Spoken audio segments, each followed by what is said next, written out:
Hello everyone, and welcome to my channel. I'd love it if you could leave a comment letting me know where you're listening from around the world. Also, don't forget to like and subscribe if you're enjoying this video. Story 1.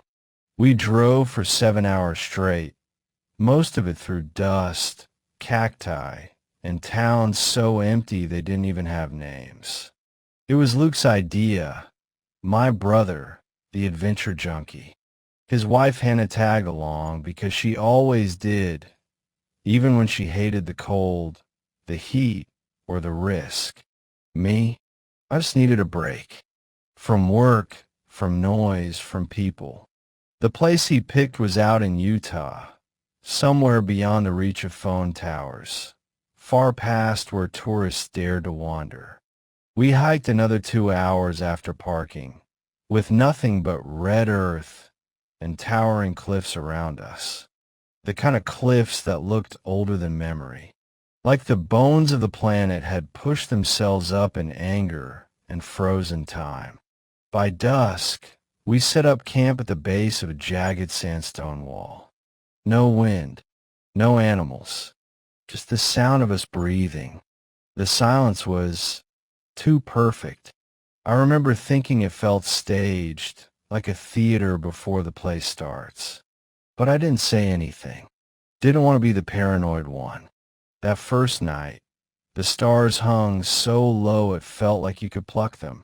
We sat around the fire, passing a cheap bottle of whiskey, telling stories we already knew, laughing too hard, trying to drown out how quiet everything else was. Then we went to sleep. I woke up at 3:13 a.m. I remember the time exactly because my phone, even offline, still had the clock running. At first, I thought I dreamed the sound, rocks tumbling, like someone kicking a pile of gravel. Then came the humming. It was a low, scratchy tune, almost tuneless, like a man who hadn't spoken in years, trying to remember a lullaby. The sound came from just outside my tent. I froze. Not the shivering kind of freeze. The animal kind. The kind that says, "Don't move or you'll be seen." I turned my head slowly, looked through the mesh of the tent window. There he was. A man, barefoot, shirtless, standing by the fire pit that had long gone cold. He looked like he'd been carved from the very cliffs behind us. His skin was dry and cracked, like old leather left in the sun for decades. His hair was long and tangled, with streaks of orange clay, and he was just staring, not at the tents, not at the stars, just into the ash, humming. I couldn't breathe. My chest tightened, and my hand instinctively reached for the zipper. But I stopped. Something told me not to move, not to speak, not even a blink. After a minute, maybe two, he stopped humming. And then he turned his head slightly, as if he'd heard something behind him, and walked away. Not into the woods, not toward the open trail. He walked into the cliff. I swear to God, I saw him vanish between two slabs of sandstone that didn't look like they could fit a body sideways. I waited, heart pounding. Then I whispered, "Luke." His groggy voice answered from the tent next to mine. "You see that?" I asked. "What?" There was a man. "What man?" "Outside, at the fire pit. Just now." He mumbled something and went silent. I didn't sleep, just lay there, eyes open until sunrise. The next day, I convinced them to come look with me. Hannah was pissed. She wanted to go swimming in the river nearby. But Luke was curious. We explored the base of the cliff, and not even 10 feet from camp, we found it. A narrow crevice. You wouldn't notice it unless you were looking for it. We slipped inside, one at a time. The walls were tight, sharp, and covered in carvings. Not words, not symbols. Eyes. Hundreds of them. Each one carved into the rock, some bulging, some narrow, some barely more than scratches. All of them facing different directions. Not symmetrical, just chaotic. I don't scare easily, but something about them made my spine crawl, especially one eye, near the center, that had a streak of fresh red running down from it, like it had been crying blood. Luke laughed it off, said it was probably a prank. Hannah refused to go deeper. We returned to camp. That night, I begged them to keep the fire going.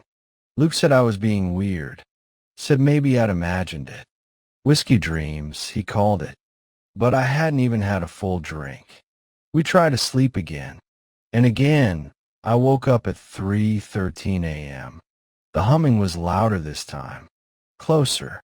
It didn't come from outside. It came from between our tents. I slowly sat up, trembling, and peeked through the zipper. He was back. But now he was facing us. Still shirtless. Still barefoot. His eyes were pitch black. Not dark brown, not shadowed. Black.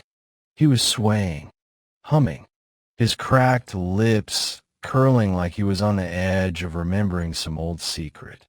And then Luke's tent zipper moved. I swear I saw a twitch, like something was about to come inside. I shouted. Not words. Just a scream. That did it. The humming stopped. The man stared at me, tilting his head.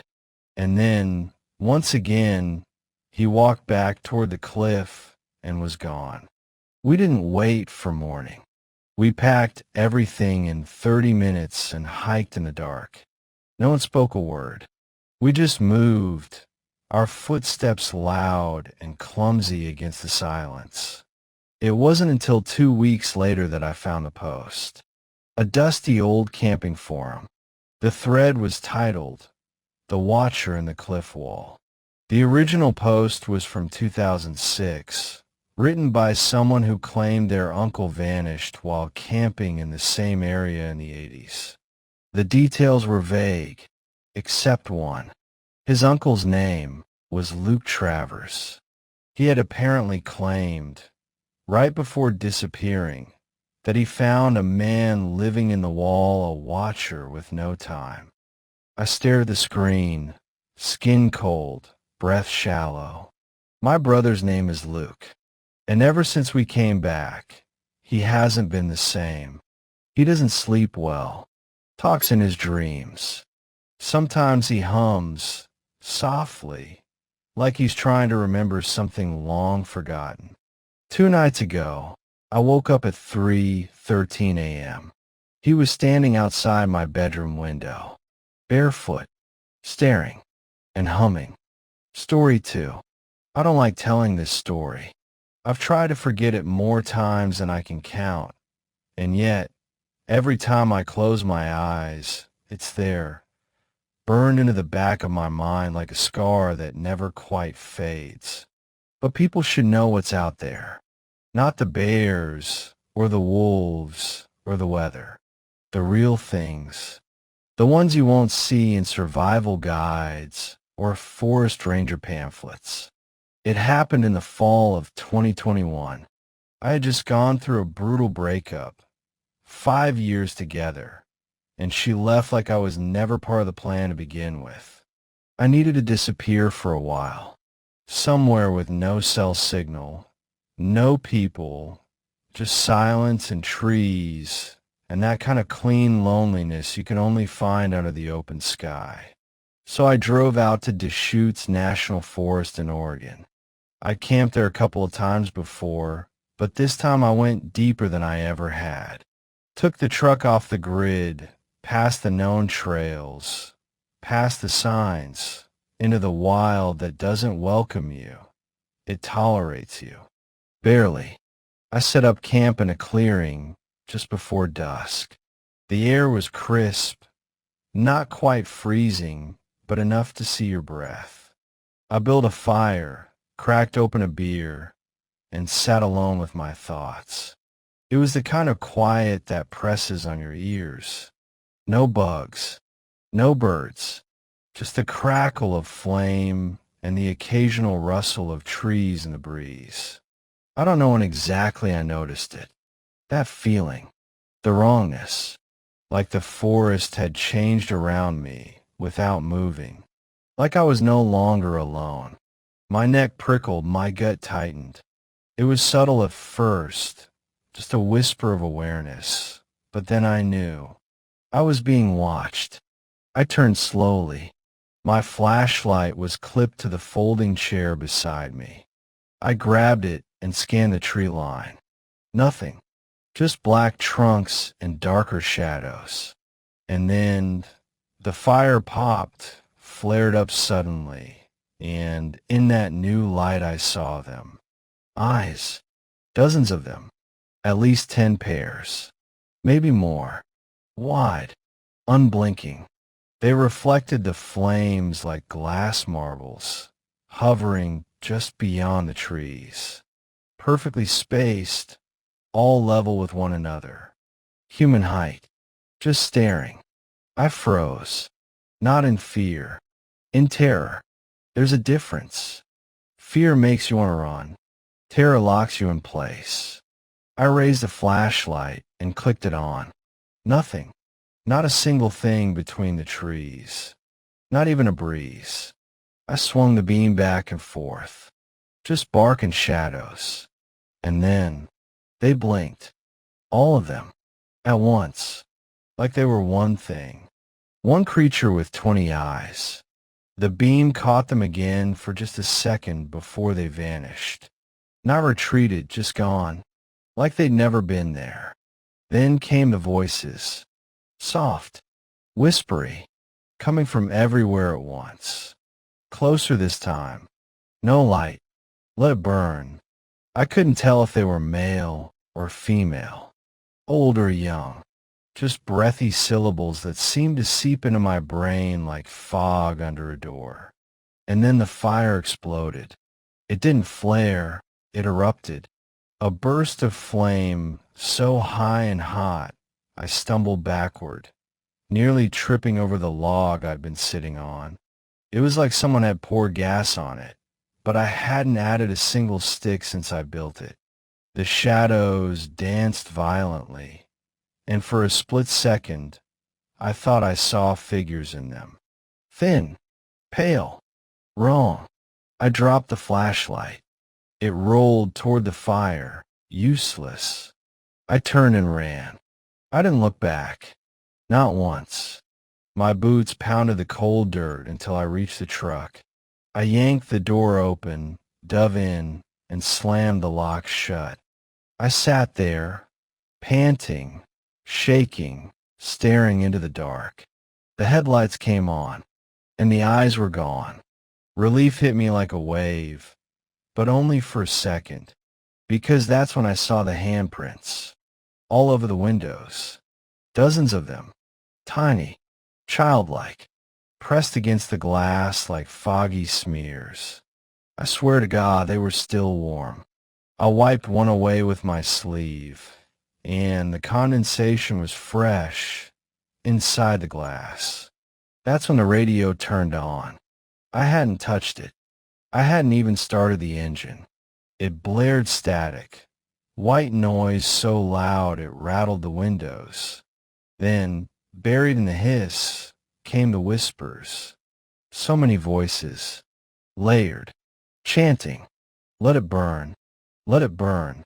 I reached down, pulled the keys from my pocket, jammed them into the ignition, and peeled out. I didn't care about my gear, my tent, my food. I left it all behind. I drove 6 hours straight without stopping, all the way back to Bend. I parked in a lit gas station and sat in the cab until the sun came up. I didn't speak about it for weeks. Not until I ran into a forest ranger at a bar.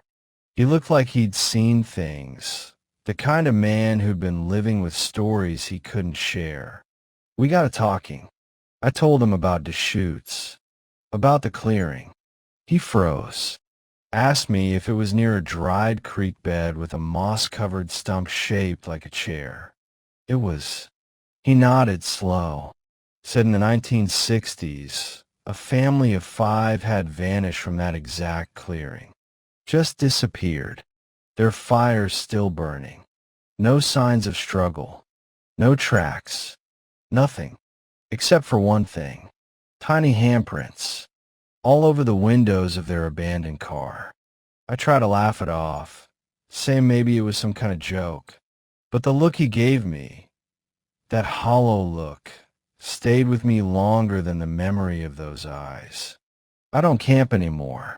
I barely sleep some nights. And every once in a while, when I'm alone in the dark, I still hear those words. Closer this time. And I wonder if they're coming back. Or worse, if they never left. Story 3.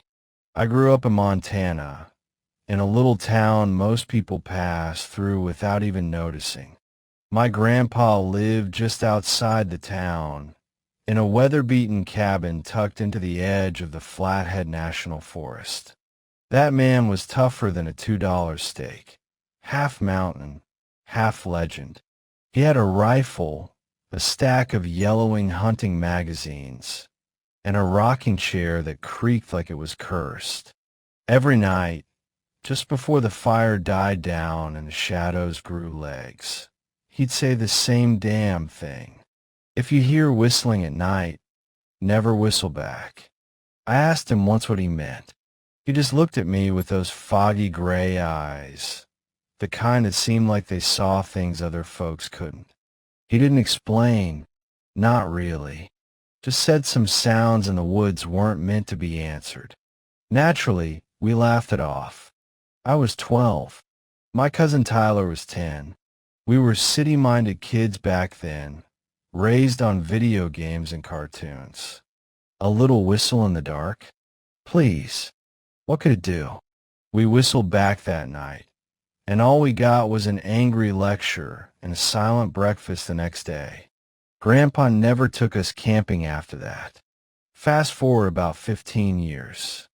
I'm in my late 20s now, with a full-time job I hate and a half-hearted relationship that was already halfway out the door. I needed a break, something real, something raw. So when my buddy Casey called me up, saying he wanted to go off-grid for a week, I didn't think twice. Flathead was where we went. I hadn't been back since Grandpa passed, but the forest felt the same, old, untouched, and watching. It was early September. The days were crisp, the nights colder than we expected. We hiked deep into the woods, further than any ranger station, further than cell service. That was the point. For the first 2 days, it was peaceful. We fished, drank whiskey by the fire, told old stories and laughed like kids again. There was something healing about being away from everything. Until the third night. It was 3:14 a.m. when I woke up. I know because I checked my phone before the screen blinked out and died. Battery full 1 minute, dead the next. Weird, but not half as weird as what I heard next. A whistle. 2 notes. High and low. Like someone calling a dog. It came from the trees, soft but clear. Casey stirred in his sleeping bag, grunted, and sat up. You heard that, right? He asked. Yeah. Could be a bird. Not at 3 a.m. We listened. Silence. Then again. 2 notes. The same exact ones. We didn't say anything after that. Just laid there, frozen in our bags, ears straining. It didn't come again that night. But the next night, same time, 3:14 on the dot, it returned. Same whistle, same 2 notes. Only this time, it was closer, much closer. Casey was braver, or dumber, than me. On the 4th night, when the whistle came again, he sat up straight and said, "Screw it." And he whistled back. I swear, the second his whistle faded, everything changed. First, the forest went dead silent. No wind, no bugs, nothing. Like the trees were holding their breath. Then the whistling came back, but not from where it started. It came from behind us, then from the left, then the right, then everywhere. Hundreds of whistles, echoing, overlapping, circling us like wolves. It wasn't just mimicry. It was mockery.